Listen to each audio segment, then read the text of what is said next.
Good afternoon, everyone. Good afternoon, ma'am. Yes. So our topic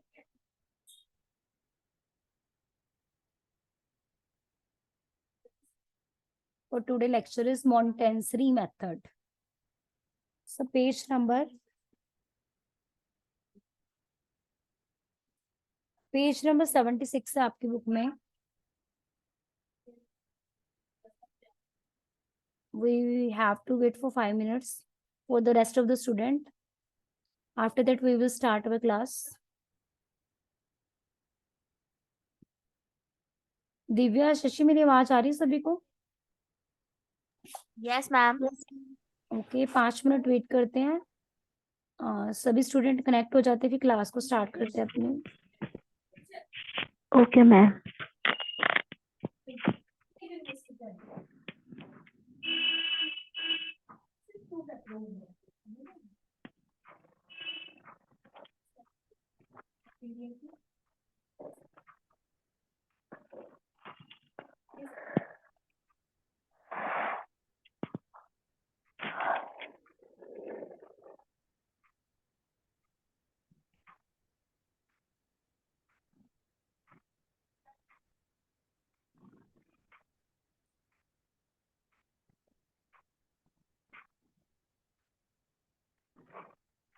सो हम अपने भी lecture को स्टार्ट करते हैं विदाउट वेस्टिंग ओवर टाइम.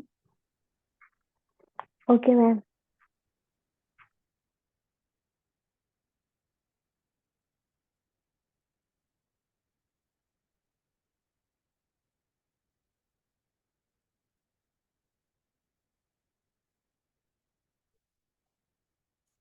तो इसकी एग्जाम कब होगी?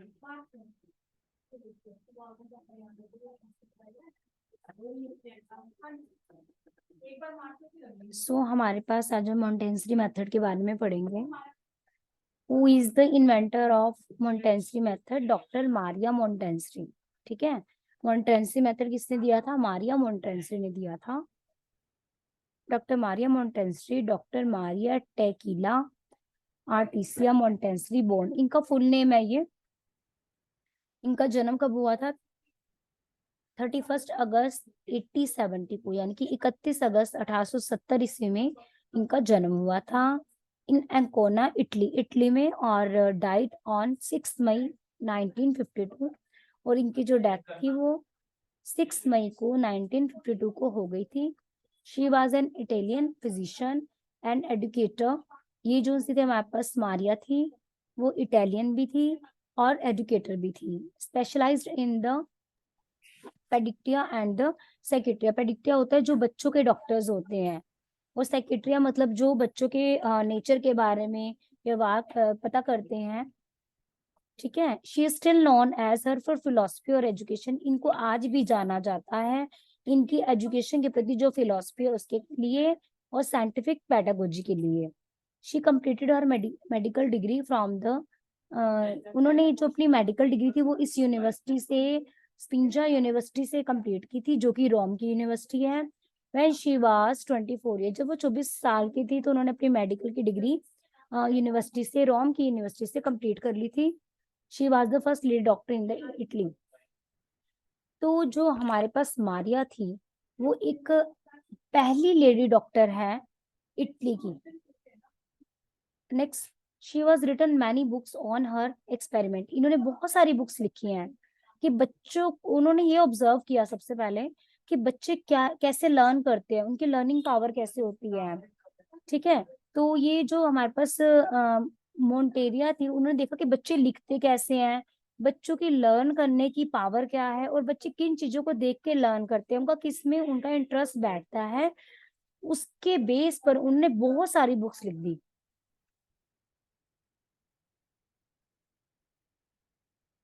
तो जो की कंसेप्ट थे मोंटेसरी मेथड के, first one is a self directed activity. जो मोंटेसरी मेथड है बेसिकली बच्चों पे डिपेंड करता है, बच्चों से रिलेटेड है. इसमें क्या होता है, बच्चा जो सा अपने इंटरेस्ट के अकॉर्डिंग, उन्होंने क्या किया, उन्होंने देखा, मोंटेसरी ने देखा कि जो बच्चा है ना, अपनी स्कूलिंग के बाद या फिर क्या करता है वो अपने अकॉर्डिंग कोई स्टिचिंग का प्रोफेशन चुन लेगा, या फिर कोई मतलब कोई पेंटिंग करा रहा है, कर रहा है, कोई स्टिचिंग कर रहा है। तो उसने देखा कि हर बच्चा अपने आप को किसी में इन्वॉल्व कर रहा है, तो उसको देखकर उन्होंने कहा कि एक मॉन्टेसरी मेथड भी होना चाहिए जिसके अंदर बच्चा अपने अकॉर्डिंग, अपने टैलेंट के अकॉर्डिंग चूज कर सके। Good afternoon ma'am. Very good afternoon ji. I request you all please join as soon as possible, क्योंकि फिर वो क्लास जो सी है ना डिस्टर्ब हो जाती है, बीच में से हमें ब्रेक करना पड़ता है अपने लेक्चर को। सेल्फ डायरेक्टेड एक्टिविटी, इसमें क्या होता है कि बच्चा अपने आप ही मोटिवेट हो रहा है, उसको किसी की जरूरत नहीं है। जो टीचर है, teacher as a motivate. Ma'am कुछ पूछ लूं? जी बोलिए। मैम कौन सा टॉपिक है ये? बेटे आपको स्क्रीन विजिबल है, हाँ जी मैम। उस पे लिखा है की concept of Montessori method. Montessori method है ये, मैम पेज बुक में नंबर है ma'am? 76, page number 766 in your book. Ma'am 766? हाँ जी। ठीक है मैम।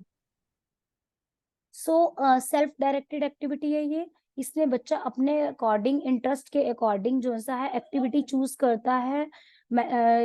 तो ये सेल्फ डायरेक्टेड है। इसमें टीचर जो सा एज अ पैसिव काम करता है। टीचर क्या करता है, सिर्फ बच्चे को ऑब्जर्व कर रहा है कि बच्चा क्या कर रहा है, लेकिन टीचर उसको सिर्फ गाइड कर सकता है, लेकिन उसके ऊपर एज अ टीचर वो उसको नहीं गाइड करेगा, सिर्फ हल्का सा बताएगा कि आप ठीक हो। उसका डायरेक्ट डायरेक्शन दे सकता है कि आपकी, अगर आप गलत डायरेक्शन में जा रहे हो तो आपकी डायरेक्शन को वो करेक्ट कर सकता है, लेकिन ओवरऑल अपना इन्वॉल्वमेंट टीचर यहाँ पर नहीं देगा। बेसिकली ये सेल्फ सेंटर्ड मेथड है, Montessori method. Next one, problem solving approach. इसमें क्या होता है कि बच्चा अपने आप खुद प्रॉब्लम सॉल्व करना सीखता है। लाइक मान लीजिए एक ड्रेन को क्रॉस करना है, तो हर कोई बच्चा अपने तरीके से सोचेगा कि मैं इस ड्रेन को कैसे क्रॉस करूं, अपने आप ही उस प्रॉब्लम को वो सॉल्व करेगा, उसको सोल्यूशन मिल जाएगा। तो प्रॉब्लम सॉल्विंग अप्रोच, इसमें बच्चा अपने आप ही जब कोई काम कर रहा है, अगर उसका रिजल्ट नहीं आ रहा, तो वो सोचेगा कि मुझे कोई और पाथ अपनाना चाहिए, फिर वो उस तरीके से सॉल्व करने की कोशिश करेगा। तो इसे हम क्या कहते हैं, Montessori method problem solving approach को फॉलो करता है। नेक्स्ट वन है हमारे पास एक्सपीरियंस लर्निंग। इसमें क्या होता है कि जो बच्चा है वो धीरे धीरे क्या कर रहा है, एक्सपीरियंस भी कर रहा है और एक्सपेरिमेंट, दोनों चीजें हो रही हैं। कि जैसे बच्चे को ये कहा गया कि अपने ड्रेन को क्रॉस करना है, तो एट दैट टाइम क्या होता है कि बच्चा अपने आप ही उसको ड्रेन को एक तरीके से क्रॉस करा। हर कोई बच्चा अपने अकॉर्डिंग एक आइडिया लगाएगा कि मैं उस ड्रेन को कैसे क्रॉस करूं। तो क्या होगा कि मान लो अगर उन्होंने पहला तरीका अपनाया वो ठीक नहीं हुआ, तो वो दूसरा तरीका अपनाएंगे। तो इससे क्या हुआ, एक्सपीरियंस हो रहा, उन्हें लर्निंग हो रही है कि वो ये सीख रहे हैं कि अगर मैं ये पाथ अपनाऊंगा तो ये गलत है, इससे मेरा काम नहीं बनेगा, नेक्स्ट पाथ को अपनाया जाए। तो नेक्स्ट टाइम वो राइट पाथ को ही अपनाकर अगर उससे रिलेटेड कोई प्रॉब्लम आती है उसको सॉल्व कर लेगा। Next one is collaborated learning and the multi age grouping. जो मोंटेसरी थी उसने कहा कि हर एक बच्चा अपने में स्पेशल है, उसके अंदर अपनी एक क्वालिटी होती है। तो मल्टी एज ग्रुपिंग यानी कि इसमें हर तरह के बच्चे जो है वो पार्टिसिपेट करते हैं। हर तरह के बच्चे को अपना टैलेंट को अपनाने का पूरा ही राइट्स है। और कोलैबोरेशन मतलब आपस में मिलकर काम करते हैं। Next one, individualized learning. इसमें every child is unique. Montessori ने यही कहा था कि हर बच्चा अपने में यूनिक है, हर बच्चे के अंदर एक अपनी स्पेशलिटी है, और हर बच्चे का अपना एक टेस्ट होता है, हर बच्चे का अपना एक इंटरेस्ट होता है। जरूरी नहीं है कि सभी बच्चे ड्राइंग में अच्छे होंगे, जरूरी नहीं है कि सभी बच्चे पेंटिंग में अच्छे होंगे, जरूरी नहीं है कि सभी बच्चे स्टिचिंग में अच्छे होंगे। हर कोई अपने इंटरेस्ट के अकॉर्डिंग अपने टैलेंट को चूज करता है और उसको एज अ प्रोफेशन चूज करता है आगे। टीचर गाइडेंस, टीचर एक पैसिव लर्नर होता है, टीचर सिर्फ एक बार उनको गाइड करेगा, अगर वो काम ठीक करें या नहीं, बस। और बाकी जो है बच्चा अपने अकॉर्डिंग ही सारा काम करते हैं इसके अंदर। Next, as per now role of the teacher. Teacher का रोल क्या होता है, as per Montessori role of the teacher is the very important. Teacher का रोल बहुत इंपॉर्टेंट होता है। Home are the extension of the school. Basically कहा जाता है कि जो स्कूल होता है, स्कूल से पहले बच्चा कहाँ पर रहता है, अपने घर में रहता है, और घर में रहकर वो सब कुछ सीखता है। तो जो होम है, वो home is extension of the school. जो होम है, हमारा घर है, घर भी एक स्कूल की तरह है। क्यों? क्योंकि उसके अंदर हम इनफॉर्मल लर्निंग सीखते हैं, how to speak in the society, how to eat the things, हमें कैसी चीजों को कैसे हमने खाना खाना है, मतलब जो भी रूल्स रेगुलेशंस, जो भी अच्छी बातें होती है वो हम अपनी फैमिली से ही सीखते हैं और अपनी फैमिली को फॉलो करते हैं। तो home are the extension of the school, जो होम है वो स्कूल की एक्सटेंशन है। And the parents should also provide the learning environment. तो पेरेंट्स का एक बहुत बड़ा रोल रहता है कि वो एक ऐसा एनवायरनमेंट क्रिएट करें कि बच्चा घर से भी लर्न कर सके, घर से भी बहुत कुछ सीखता है वो। तो ये it's responsibility of the parents that he should provide the atmosphere. The parents and the home should act as a natural place for the learning, help them to discover things. जो पेरेंट्स हैं उनको अपने घर में एक ऐसा natural place बनाना चाहिए जहां पर बच्चे अपने आप ही चीजों को सीखने की उनमें क्यूरियोसिटी हो सके। ठीक है, तो एक जो बच्चा होता है वो लर्निंग करने के लिए तब तैयार होता है जब उसकी सारी जो क्यूरियोसिटी है उसकी शांत हो, जो भी वो बातें पूछ रहा है उसको उसका जवाब मिल सके। जहां पर उसको अपनी बातों का जवाब मिलेगा वहां पर वो और ज्यादा क्वेश्चन पुट करेगा और उसका और ज्यादा इंटरेस्ट आएगा। Because learning take place both at the school and the home. तो यही कहना चाह रहे हैं कि भाई जो लर्निंग है वो घर के अलावा स्कूल में भी होती है। लर्निंग वो कहीं से भी सीख सकता है, स्कूल से भी सीखता है और अपने घर से भी सीखता है। Teacher act as the nurturer like others in school. जो टीचर है वो किसका काम करता है, एक न्यूट्रिशन दे रहा है बच्चों को, बेसिकली खाद दे रहा है, यानी कि बच्चे का बेस बना रहा है teacher. The teacher should be well trained. Teacher जो है वो वेल ट्रेन्ड होना चाहिए। Children can learn in their own way. जो बच्चे हैं वो अपने आप ही सीखते हैं और अपने आप ही वो सीख जाते हैं। अगर उनको उनके इंटरेस्ट की चीज मिल रही है तो उसमें उनको सिखाने की जरूरत नहीं होती, उनके पर उनको कोई फोर्स नहीं करना पड़ता, फोर्सफुली उनको सिखाने की जरूरत नहीं है, वो अपने आप ही रेडी हैं लर्न करने के लिए।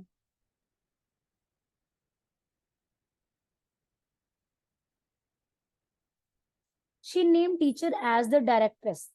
टीचर क्या करेगा, जैसे मैंने बताया आपको वो ड्रेन का एग्जांपल दिया कि बच्चों को कहा अपने ड्रेन को क्रॉस करना अपने अकॉर्डिंग, हर कोई आ, उसको वे आउट ढूंढ रहा है कि मैं इस ड्रेन को कैसे क्रॉस करूं।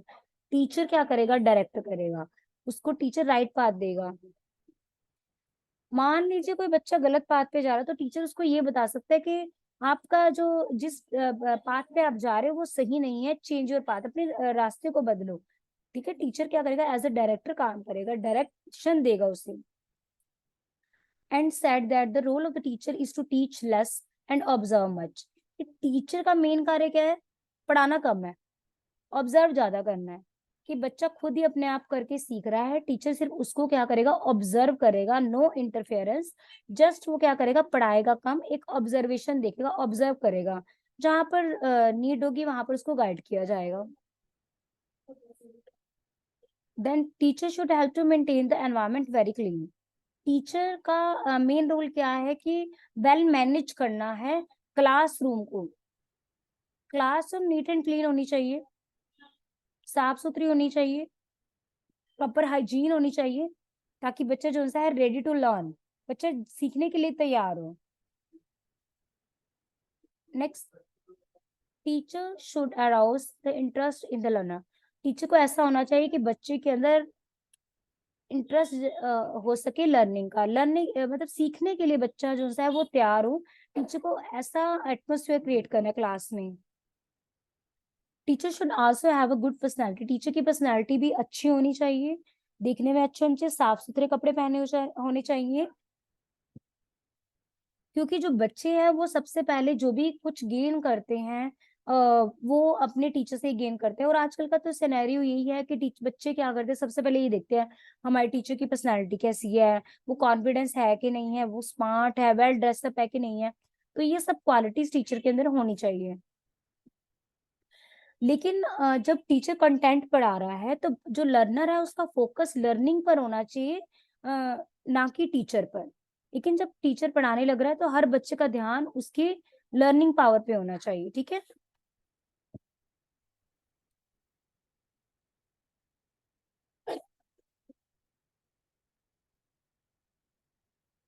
नेक्स्ट हमारे पास करिकुलम कैसा होना चाहिए मॉन्टेसरी मेथड के according.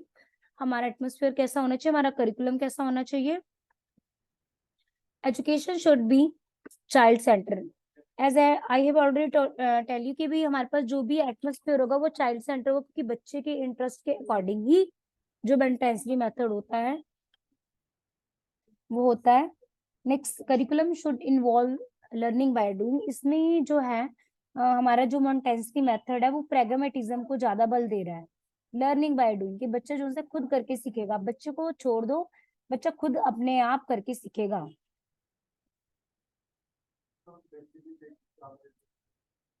There should be the freedom in the classroom. जो क्लासरूम है उसके अंदर पूरी फ्रीडम होनी चाहिए। Resources should be provided. जो क्लासरूम में हर तरह का रिसोर्स प्रोवाइड होना चाहिए कि बच्चा जो सा है वो लर्निंग करने के लिए तैयार हो सके। एनवायरनमेंट जो सा है वो साफ सुथरा होना चाहिए। जो कंटेंट है वो जो से हमारे पास पढ़ाने वाला जो कंटेंट है वो कंक्रीट से ऑब्स्ट्रेक्ट। कंक्रीट मतलब होता है कि बच्चे को नॉलेज नहीं है, अननोन टू नोन।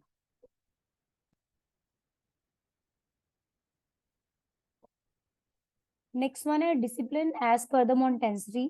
तो यहाँ पर डिसिप्लिन कैसा होना चाहिए मोंटेसरी के अकॉर्डिंग? नो पनिशमेंट और reward in the Montessori method. तो यहाँ पर ये कहा गया है कि बच्चों को ना तो कोई पनिशमेंट देनी है, ना कोई रिवार्ड देना है, ना कोई इसको प्राइज देना है। मोंटेसरी मेथड के अकॉर्डिंग वो दोनों की फेवर नहीं करता,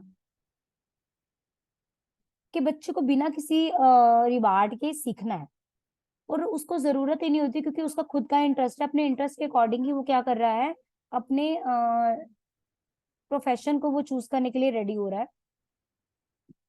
full freedom to the child. बच्चे को जो है डिसिप्लिन में उसको पूरी फ्रीडम दी जा रही है सीखने के लिए। Self discipline is to be made. यहाँ पर जो बच्चा है वो अपने आप ही सेल्फ डिसिप्लिन हो जाता है, क्योंकि अपने आप ही उसको एक डिसिप्लिन एनवायरनमेंट में रहना है, कि उसको चीजें सीखनी है। तो अपने आप ही जब अपने आप को इन्वॉल्व कर लेता है किसी चीज में और उस चीज में जो उसके इंटरेस्ट की है, तो वो अपने आप ही डिसिप्लिन में आ जाता है।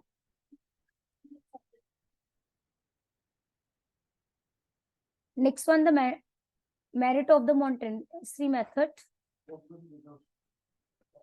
First one is a scientific basis of theory, कि जो हमारे पास मोंटेसरी मेथड है उसकी क्या एडवांटेजेस हैं हमारे, उसकी क्या मेरिट है, कि वो जो साइंटिफिक बेस पर जोर दिया गया है इसमें, कि जो भी हमारे पास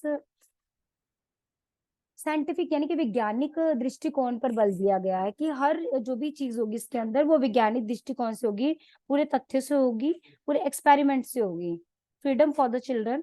बच्चों को पूरी फ्रीडम होती है, वो अपने अकॉर्डिंग जो सा है अपने जिसमें भी उसका टेस्ट है, लाइक पेंटिंग में, सिंगिंग में, ड्राइंग में, उसको वो चूज कर सकता है। इसमें क्या किया गया है, राइटिंग पे और रीडिंग पर ज्यादा बल दिया गया है। जो बच्चा है वो पढ़कर सीख सकता है और लिख कर बार बार जितना वो लिखेगा, कहते हैं ना practice make a man perfect. तो वो जितना राइट डाउन करेगा उतनी जल्दी उसको वो चीजें क्या होंगी, याद हो जाएंगी। A sense of the respect for the young childrens. जैसे जैसे बच्चा अपने पीयर ग्रुप के अंदर खेलता है तो उसके अंदर क्या आता है, रिस्पेक्ट आ जाता है, उसको ये पता चल जाता है अपने से बड़ों को रिस्पेक्ट देनी है। नेक्स्ट वन हमारे पास है पर्सनल लर्निंग। इसमें बच्चा ग्रुप में तो सीख ही रहा है, लेकिन उसकी खुद की लर्निंग हो रही है, वो अपने लिए सीख रहा है, क्योंकि वो आगे कुछ बनना चाहता है। अपने टैलेंट को एनहांस करके वो अपने प्रोफेशन को आगे चूज करना चाहता है, उसी फील्ड में वो आगे जाना चाहता है, तो इट्स अ पर्सनल लर्निंग।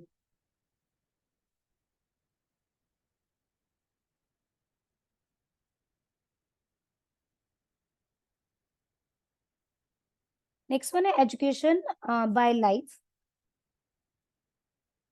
तो इसमें बच्चा क्या कर रहा है, अपनी लाइफ लॉन्ग लर्निंग कर रहा है, अपने आगे फ्यूचर के लिए सीख रहा है वो। हाँ जी, is it clear to everyone? Merits of the Montessori method.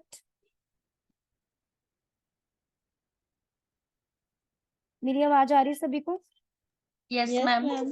ये जो मोंटेसरी मेथड की जो मेरिट्स हैं वो मैंने आपको बुक में से करवाई हैं, आपकी बुक के अंदर पॉइंट्स होंगे, यस मैम।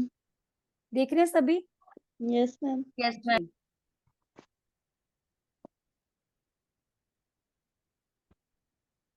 नेक्स्ट हमारे पास है एक मिनट होल्ड करेंगे, आप सभी वेट करें।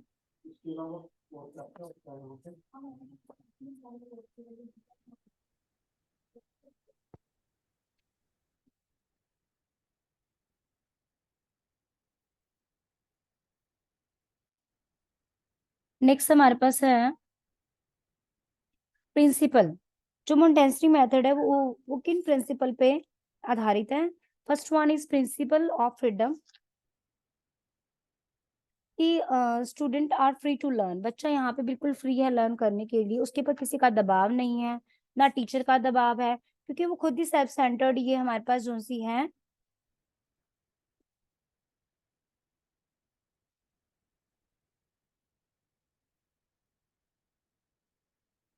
तो बच्चों के अंदर क्या होता है कि आंतरिक शक्तियां जो सी हैं। नेक्स्ट वन हमारे पास है कि इंटरनल डेवलपमेंट। तो इसमें क्या होता है कि जो बच्चा है उसके अंदर अपनी इंटरनल डेवलपमेंट होती है, लाइक वो शारीरिक और मानसिक दोनों रूप से स्ट्रोंग हो जाता है। उसका जो सा है फिजिकल हेल्थ भी बढ़ती है, और उसकी जो आत्मा है यानी कि उसकी जो स्पिरिचुअल है वैल्यूज, वो भी उसका भी विकास होता है, क्योंकि वो कोई भी काम करेगा अपने दिल से करेगा। नेक्स्ट हमारे पास है cash prices and the non corporal punishment.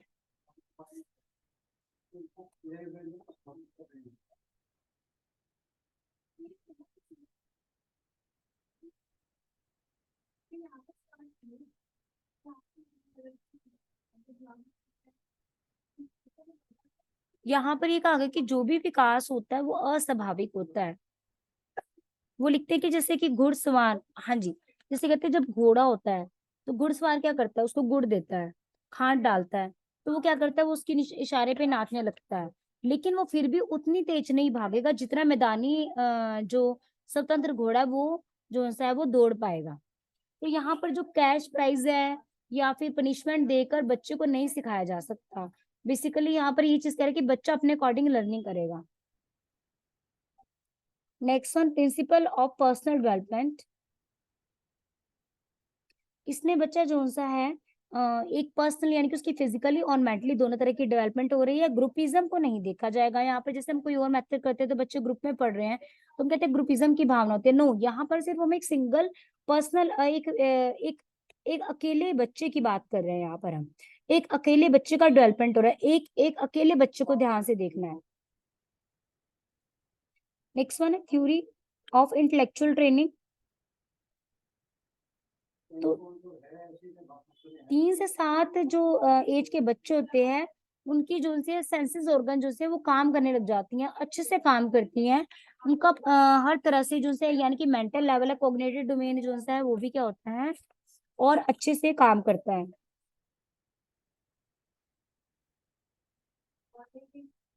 Next one teacher as a instructor. Teacher एक इंस्ट्रक्टर की तरह काम करता है, जस्ट एक गाइड करता है। टीचर को टीचर नहीं कहा जाता यहाँ पर। जो मोंटेसरी है उसने कहा टीचर को एक संचालन करने वाला कहा जाता है, संचालित करता है। No place for fairy role.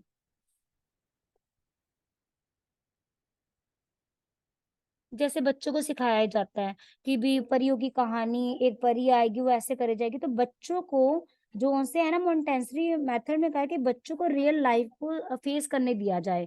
उसको फेयरी रोल्स यानी कि जो परियों की कहानी है वो उस पर ये बेस्ड नहीं है, एक्चुअलिटी पे बेस्ड है बेसिकली।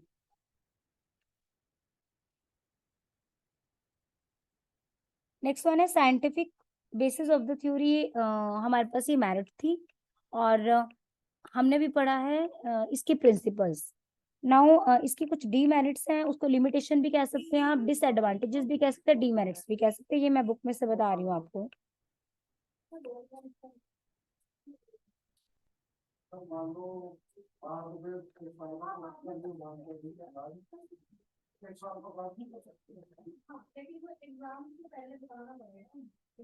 नेक्स्ट वन हमारे पास है लिमिटेशन। पहले वो कहते हैं शारीरिक पहलू पर मनोवैज्ञानिक पहलू की अपेक्षा अधिक बल। यानी कि यहाँ पर वो कह रहा है कि अध्यापक को ऊंचाई, वजन, दृष्टि,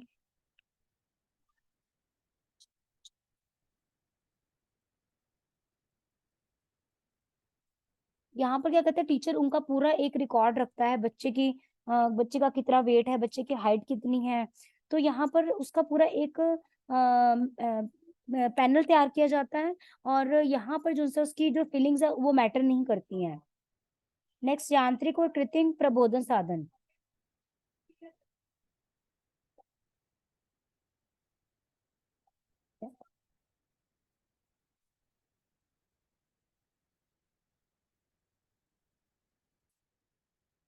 यहाँ पर क्या है कि हमारे पास जो अध्यापक हैं, यहाँ पर जो बच्चे हैं वो अपनी क्लियर से अपने, वैसे तो हम कहते हैं कि पूरा फ्रीडम है, लेकिन फिर भी जो से है बच्चे टीचर के अंडर ऑब्जर्वेशन रहते हैं, तो उनको जो भी काम करना होता है एक प्रैक्टिकल, यानी कि कहते हैं ना कि भी आर्टिफिशियल मेथड इसे हम कहेंगे।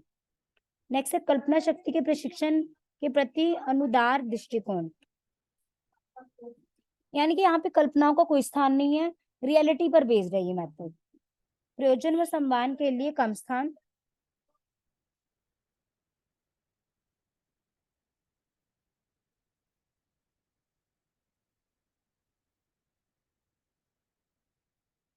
तो ये जो मॉन्टेसरी मेथड है, ये सभी विषयों के ऊपर जोर देता है, कहते हैं सभी विषयों का, जैसे मैथ है, इंग्लिश है, हिंदी है, इन सबका आपस के अंदर क्या होना चाहिए, रिलेशन होना चाहिए। नेक्स्ट वन है हमारे पास प्रशिक्षण के स्थानांतरण में विश्वास। तो हमारा जो मॉन्टेसरी मेथड है उसमें क्या करते हैं, सेंसेस ऑर्गन के थ्रू बच्चों को ट्रेनिंग दी जाती है। कहते हैं कि जो सेंसेस ऑर्गन से बच्चा जो सीखता है वो दूसरी शक्तियों से ज्यादा होता है। ये मॉन्टेसरी बहुत ज्यादा खर्चीली विधि है, इसके लिए धन की बहुत ज्यादा आवश्यकता की जरूरत पड़ती है, लेकिन मॉन्टेसरी मेथड के लिए अध्यापकों की कमी अभी भी है, बहुत ज्यादा है, क्योंकि उसके लिए मनोवैज्ञानिक की नॉलेज होना बहुत ज्यादा जरूरी है, साइकोलॉजी की नॉलेज होना बहुत ज्यादा जरूरी है।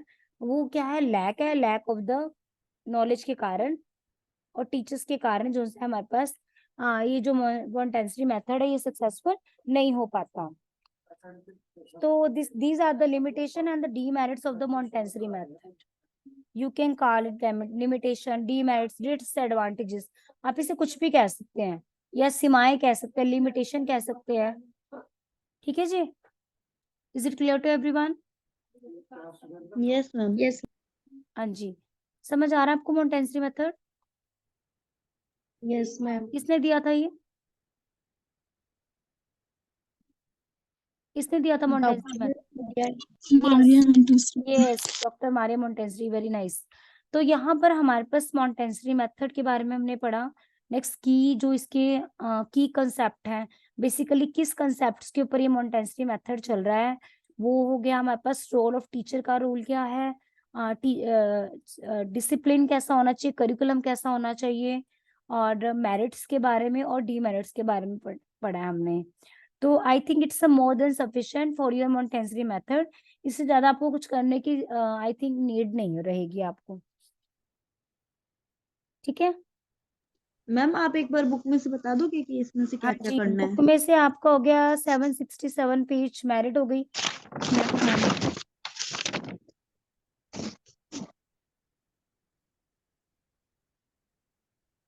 सिक्स 767 पेज मेरिट और डीमेरिट है इसकी। हाँ जी मैम। नेक्स्ट हमारे पास है teacher position in Montessori method, 762 page पर है। Okay ma'am. उसके बाद हमारे पास है 761 पे basic principle of Montessori method.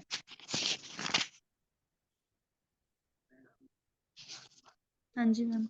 और है मारिया मोंटेसरी लाइफ करेक्टर्स, इस पेज 760 टू 761।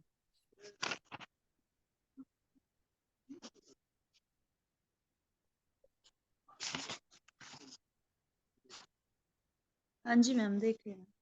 बस इट्स सफिशिएंट। जो मैम इसमें आपने ये कीज और कंसेप्ट वगैरह कराए हैं मैम, ये भी आप लिख लीजिए, आप कर लो, ये मैंने आपको अलग से बताया है। देखिए आपका हिंदी मीडियम है तो आप इंग्लिश और बाइलिंगुअल लैंग्वेज यूज कर सकते हैं, हिंदी इंग्लिश दोनों यूज कर सकते हैं। तो बाकी आपको जो भी पॉइंट आपकी बुक में से मैंने टिक कराया वो कर लें। अगर आप की नोट्स वगैरह जो कुछ एक्स्ट्रा करना चाहते हैं तो आप इसको इंग्लिश में हेडिंग देकर आप इसके अंदर हिंदी में लिख सकते हैं। वैसे मैम अगर यही कर ले खाली तो भी चल जाएगा। हाँ, more than sufficient. Okay ma'am, एक बार आप कॉन्सेप्ट वाली दिखा दो मैम। क्या दिखाऊं आपको? मैम पीस के ऊपर फर्स्ट पीडीएफ पेज दिखा दो मैम। हाँ जी मैम। शुरू से मैं दिखाती हूँ। ये वही जो बायोग्राफी है ना इनकी, ओके मैम। ये आपकी बुक में भी दे रखी है वैसे तो। हाँ जी मैम। करेक्टर आप वहां से भी याद कर सकते हो।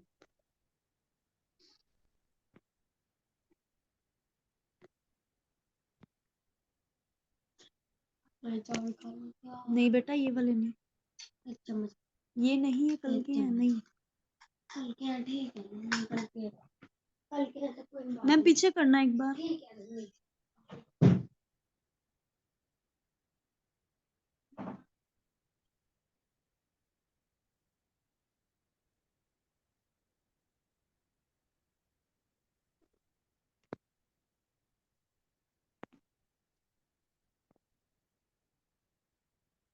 ओके मैम कर लिया ma'am, thank you.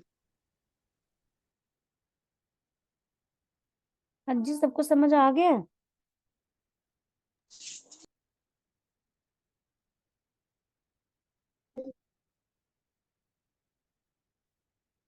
Yes ma'am.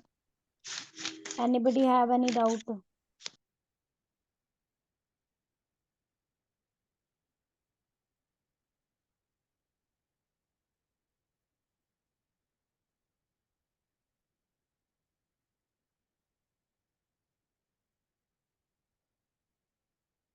हाँ जी, आप मुझे ये बताएंगे आप सभी ने फाइल्स जमा करा दी अपनी?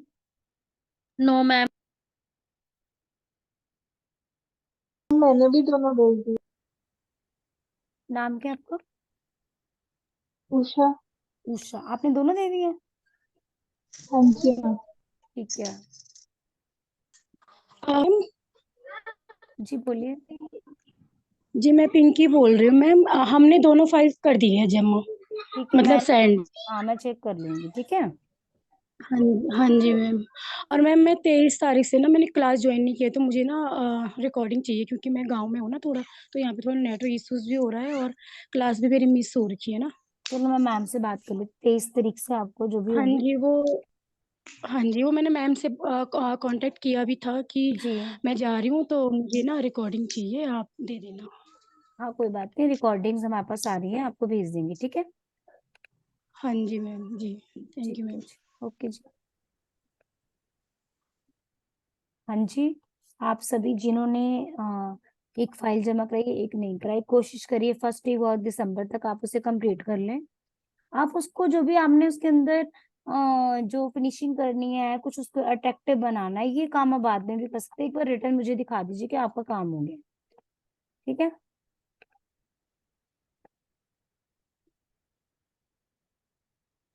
मैम ओनली रिटर्न भी दिखा सकते हैं? बिल्कुल दिखा दीजिए, पेजेस पे लिखा हुआ। मैम वो तो मेरा कब का हो चुका है। हाँ तो कोई बात नहीं, दिखा देना, ताकि हम आगे ताकि फिर वो बाद में आपको अपने अकॉर्डिंग उसको डेकोरेशन करना ही तो बाद के प्रोसेस होते हैं। क्योंकि अगर आप अभी भी रखोगे तो बाद में डस्ट डस्ट चढ़ जाती है उन पर, तो आप उसके अकॉर्डिंग देख नहीं तो लेना। मैम कवर तो मैं बाद में चढ़ाऊंगी, जी जी मतलब जी। बात के अंदर तक का तो कंप्लीट करना ही है ना। हाँ मैं तो अंदर का कह ही रही हूँ आपको, कंप्लीट करके मटेरियल मुझे बेसिकली चेक करना है कि आपने जो मान लो 6 पोएम्स है, 6 इंग्लिश में और हिंदी में, वो आपने कर लिए कि नहीं कंप्लीट, ठीक है। जी मैम वो तो मैंने कर रखी है, इंग्लिश की पोएम्स, हिंदी की पोएम्स सेंड और इट टू मी। मैम मेरा फोन का थोड़ा इश्यू है बस इस वजह से, क्योंकि मेरे जो फोन मेरे पास है कैमरा अच्छा नहीं है उसका बैक का, तो कोई उससे बात मतलब नहीं, हम ड्राइव नहीं देख लेंगे। नहीं बन पा रही मेरी इस वजह से। कोई नहीं, जैसा कैमरा दे दो हम समझ जाएंगे। जी मैं ना किसी और के फोन से आज आपको ना सारी रिटर्न वाली भी भेज देती हूँ, आप जितनी हो गई उतनी तीनों भेज देती हूँ आपको। जैसा आपको ठीक लगे, हमें तो 2 ही फाइलें चाहिए। मेरे रिटर्न में हो गई है, खाली डेकोरेशन बाकी है।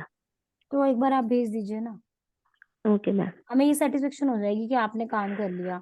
उसके बाद तो जो भी डेकोरेशंस करनी है वो आपके पास बहुत टाइम है, आप आराम से करते रहना, आपकी भी एक जैसे टेंशन खत्म हो जाएगी। मटेरियल तो बन ही गया ना, फिर एक ही बार डेकोरेशन का आप मटेरियल लेके आना, सभी फाइल्स पे लगा देना। ओके मैम ठीक है। हाँ जी, भेज देना मुझे, ताकि मैं चेक कर सकूँ और कुछ भी उसमें चेंजेस करवाने मैं करवा सकूँ। आप okay ma'am, thank you. Ji.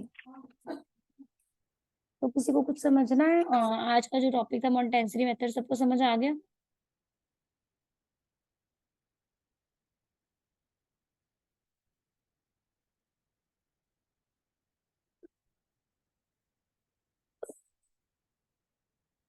Shashi Jyoti, 1 minute अपना कैमरा ऑन करिए प्लीज।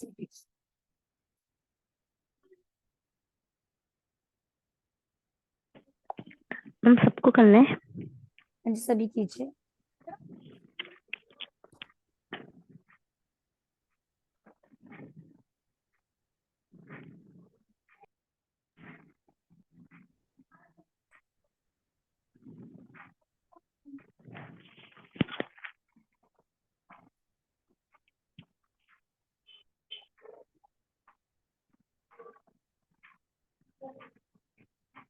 हाँ जी, is it clear to everyone? Anybody have any doubt in today's Yes. topic? No ma'am. Okay. So, अगर कोई नई डाउट है तो आप देख लीजिए, या कुछ भी पूछना है आपने मोंटेंसरी मेथड से related, merit, demerit, limitation, role of the teacher और डिसिप्लिन, जो भी आपको अगर कुछ पूछना है किसी भी टॉपिक से रिगार्डिंग जो हमने आज किया, तो आप पूछ सकते हैं। मैम आज का जो टॉपिक था वो इंग्लिश वाले, इसमें कौन सा पेज नंबर है? वो ना मुझे एक्चुअली देखना पड़ेगा। आपके पास जो बुक है ना, मैंने जो आपको लास्ट ईयर जो करवाया था मेथड, क्लेवे मेथड करवाया था ना आपको मैंने, यस मैम। Yes ma'am. है ना? तो उसी बुक में आप नेक्स्ट पेज को करिए, जरा फ्लैटर कीजिए, तो नेक्स्ट पेज पे ही होगा शायद आपका मोंटेंसरी मेथड। देखना जरा एक बार। Okay ma'am. ये क्योंकि मेथड ने सारे इकट्ठे ही हैं।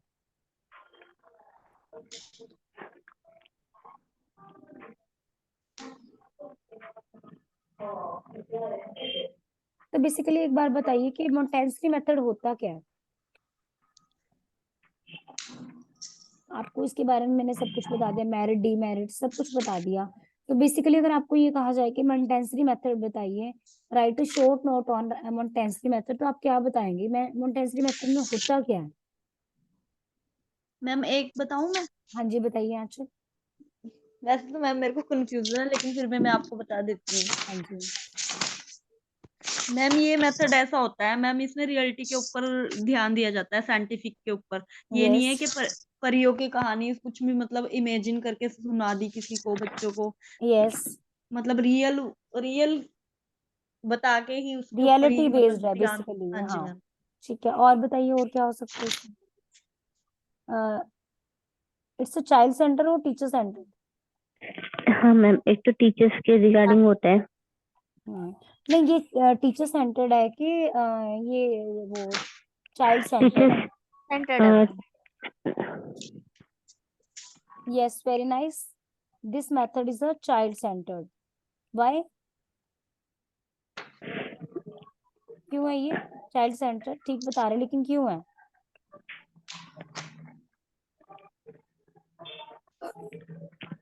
मैम बच्चों को हर प्रकार की शिक्षा दी जाती है और खेल वगैरह। Yes. यहाँ पर बच्चे की बात की गई है ना, कि बच्चे के इंटरेस्ट के अकॉर्डिंग उसको सिखाया जा रहा है, ठीक है? तो ये चाइल्ड सेंटर्ड होगी ना, टीचर सेंटर्ड तो नहीं होगी। टीचर सिर्फ एक एज अ गाइड काम करेगा, ठीक है? Yes ma'am. आ रही है समझ? Yes ma'am. एक बार इसे आप पढ़ेंगे, और फिर आप अगर कुछ आपको लगता है कि कुछ नहीं समझ आ रहा, तो आप डिस्कस कर सकते हैं मेरे से। हम इसको कल डिस्कस कर लेंगे, अगर आपको नहीं समझ आता तो कुछ भी टॉपिक में, कुछ भी, है ना? Okay ma'am.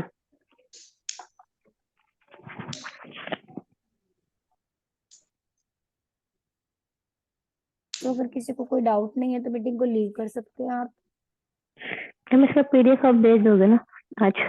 हाँ जी, पीडीएफ तो अभी भेज देते हैं आपको। मैम इसकी बायोग्राफी में एक प्रॉब्लम है ना। हाँ जी, क्या कह रहे हैं आप? बायोग्राफी में क्या? लिखा हुआ है बायोग्राफी में इनकी जन्म के ऊपर, और जो मैम फोटो के साथ लगा हुआ है वो अलग अलग है। तो रियल कौन सा है मैम? लिखा तो है इसकी 1952 में तो डेथ हुई है इनकी।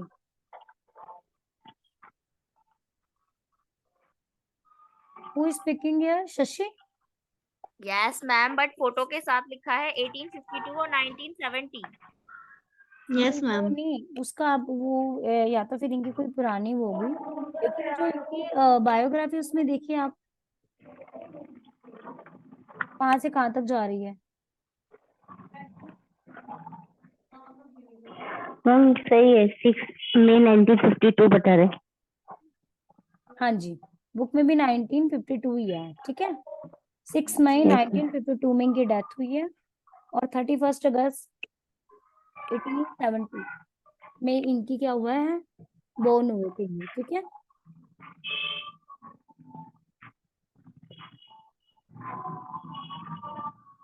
क्लियर है सभी को? Yes ma'am. अच्छा, इससे पता चलता है you are aware in the class,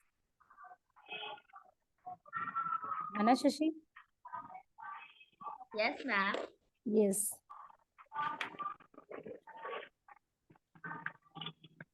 तो ठीक है, सबको समझ आ गया आज का?